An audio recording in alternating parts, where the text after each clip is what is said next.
Meus irmãos e minhas irmãs, paz e bem.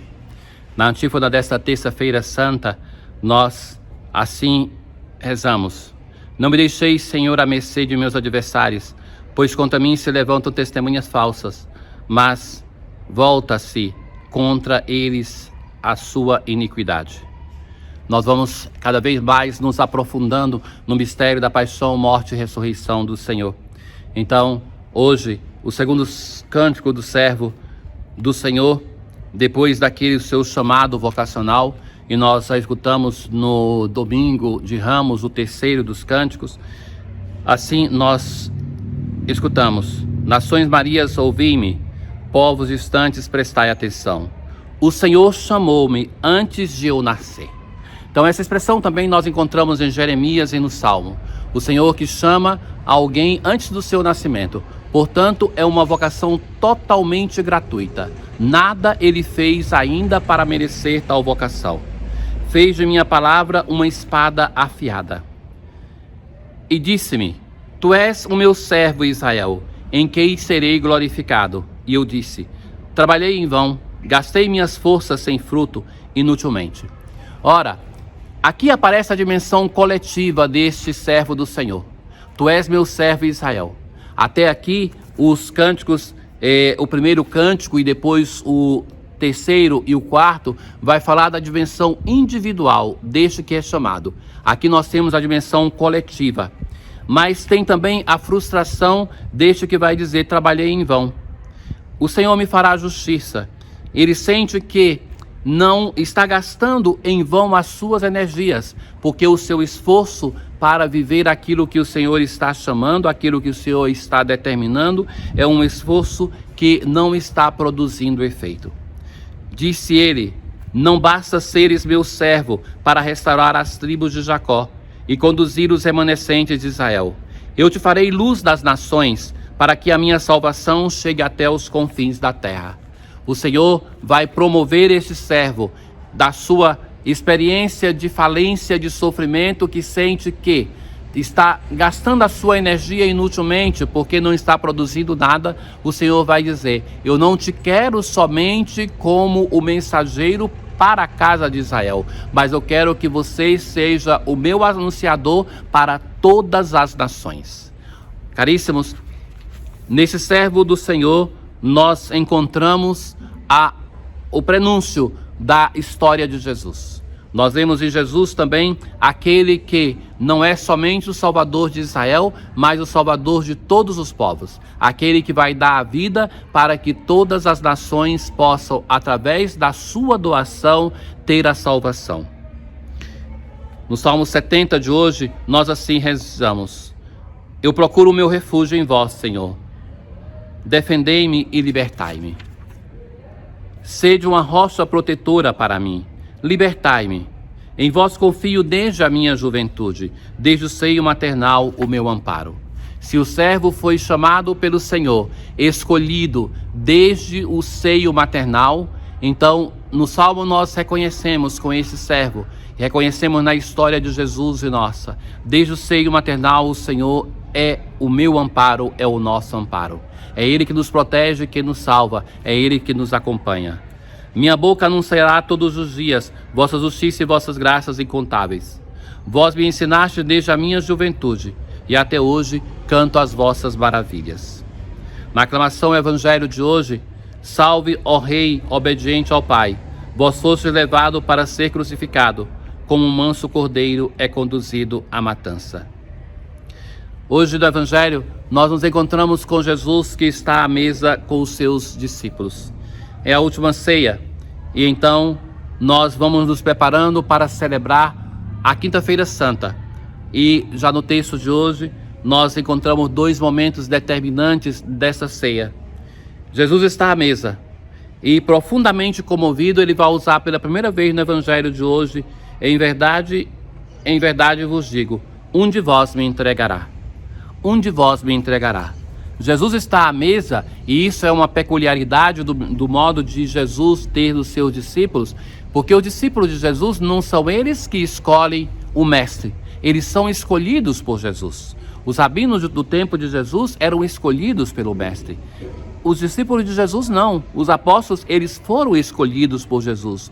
Todos, inclusive Judas Iscariotes. Judas Iscariotes, meus caros, muitas vezes eu penso assim, ninguém tinha maior chance de ser santo. Ter o próprio Deus como mestre, estar numa comunidade de santos. E a santidade não vem por osmose. Não basta estar convivendo com os santos. Se nós não fizermos uma opção pelo Senhor, nós não deixaremos a graça de Deus agir em nós. Deus não nos salva sem a nossa colaboração. Então Judas Iscariotes é aquele que esteve com Jesus, esteve com os apóstolos, mas não se deixou seduzir pelo chamado de Deus, não se deixou seduzir pela proposta de Deus.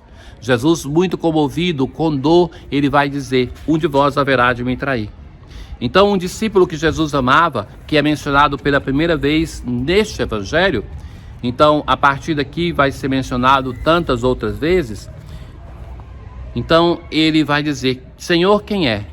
É aquele a quem eu der o pedaço de pão passado no molho.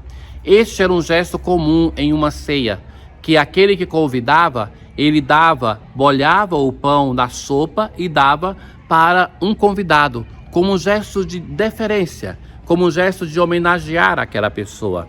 E Jesus vai dizer para Judas, que naquele momento Satanás entrou em Judas. O que tens a fazer, executa-o depressa.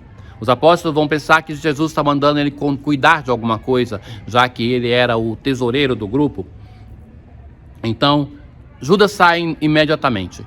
E, entre fato e símbolo, João vai sempre nos brindar com alguma informação, vai dizer, era noite. Ou seja, era noite porque era já tarde, mas era noite porque era a escuridão que tomava conta da vida daquele homem, de Judas. O desfecho da sua história nós o saberemos, mas aqui ele começa de vez a dar execução àquilo que ele já tinha incubado no seu coração. E Jesus, nesse momento de dor, que já se falou, está comovido, Jesus vai dizer assim, agora foi glorificado o Filho do Homem, e Deus foi glorificado nele. Se Deus foi glorificado nele, também Deus o glorificará em si mesmo e o glorificará logo. Então, a insistência sobre a glória em um momento de sofrimento. A cruz no Evangelho de São João é a glorificação de Deus. Então, Jesus lê a paixão e a cruz como a sua glorificação, a glorificação do Pai. Filhinhos, por pouco tempo estou ainda convosco. Vós me procurareis. E agora vos digo, como eu disse também aos judeus, para onde eu vou, vós não podeis ir. Simão Pedro, Senhor, para onde vais? Jesus vai responder, para onde eu vou, tu não podes seguir-me agora, mas me seguirás mais tarde. Ou seja, eles precisam de passar, primeiramente, pela história de Jesus, de paixão, morte e ressurreição, porque a fé nasce do mistério pascal. Eles ainda não têm a fé em Jesus, eles precisam passar por isso, eles não estão prontos. Então Pedro vai dizer assim, eu darei a minha vida por ti. E Jesus vai usar pela segunda vez no Evangelho. Antes ele disse, em verdade eu vos digo, em verdade é para dizer, vou agora dizer alguma coisa importantíssima para vocês, estejam atentos. Primeira vez, um de vós me entregará. Segunda vez, em verdade te digo, está falando para Pedro, o galo não cantará antes que me tenhas negado 3 vezes. Nessa ceia, Jesus vai anunciar que um discípulo vai traí-lo. E ele vai falar para ele, depois de homenageá-lo com um pão molhado na sopa, vai fazer o que você tem que fazer. Porque bastaria Jesus naquele momento dizer aos apóstolos assim, olha, Judas vai me trair. Impeçam, não permitam que ele faça isso. E então Jesus teria seguido outro desfecho da sua história. Agora, no final, Jesus vai dizer até a Pedro, que tem a disposição de, tempestivamente, seguir Jesus já neste momento. Jesus vai dizer que ainda não é hora. Falta ainda a paixão, morte e ressurreição. Mas diz, você vai me negar. Então, um momento doloroso para Jesus, que vê que os seus discípulos o estão abandonando. Deus eterno e todo-poderoso, dai-nos celebrar de tal modo os mistérios da paixão do Senhor, que possamos alcançar vosso perdão. Um perdão que nos permite celebrar bem o mistério pascal. vivamos ainda essas últimas horas da Quaresma para nos prepararmos para o mistério pascal. O Senhor esteja convosco, Ele está no meio de nós. Abençoe-vos o Deus Todo-Poderoso, o Pai, o Filho e o Espírito Santo. Paz.